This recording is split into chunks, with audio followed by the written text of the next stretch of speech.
নৌকের ভিতর থেকে পায়খানা বের হয়, চিৎকার দিয়ে নাউজুবিল্লাহ বলেন।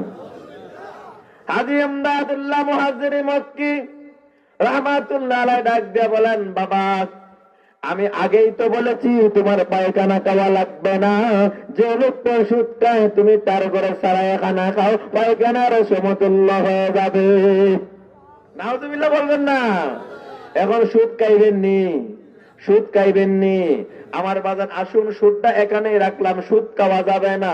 যদি পায়খানা খান ফেস লাগাইয়া বলতে হবে, আল্লাহ আমি ওই গোয়াইনঘাট থেকে আসার সময় পায়খানা ফেস লাগাইয়া ফাড়া দিছিলাম, কিন্তু আল্লাহ গো আপনি আমাকে মাফ করিয়া দেন। আল্লাহ মাফ করিয়া দিবে, কিন্তু সুদ খাওয়ার পরে সুদের টাকা দিয়া মসজিদ মাদ্রাসা দান করবা, তোমার সেই দানের জন্য মসজিদ মাদ্রাসা আটকিবে না।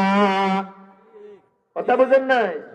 সুদ খাইবা লক্ষ লক্ষ টাকা, তুমি একটা মসজিদ বানাইয়া জ্বালাইবা। আচ্ছা আপনাদের অঞ্চলে মনে হয় নাই, আমাদের ঢাকাতে আছে মানুষ মরলে নামাজের কাফারা দেলায় দাঁড়াইয়া। কথা বোঝেন নাই? আসেনি? কয় জানাজার সামনে দাঁড়াইয়া কয়, আমার এই ব্যক্তিটার নামাজের কাফারা আইছে 2,02,000 এমন কইলা না নি? ব্রাহ্মণবাড়িয়া বিদগড় এলাকায় আল্লামা আনসারী রহমাতুল্লাহ নাম শুনছেন নি? জুবাইর হোসেন নাম শুনছেন নি? উনার মাদ্রাসার পাশে একটা মাদ্রাসা আছে, উম্মেহানি মহিলা মাদ্রাসা। সে উম্মেহানি মহিলা মাদ্রাসা আমি বুখারী পড়াই। আমি একদিন জানাজার নামাজ পড়তে গেলাম, একজন লোক মারা গেছে।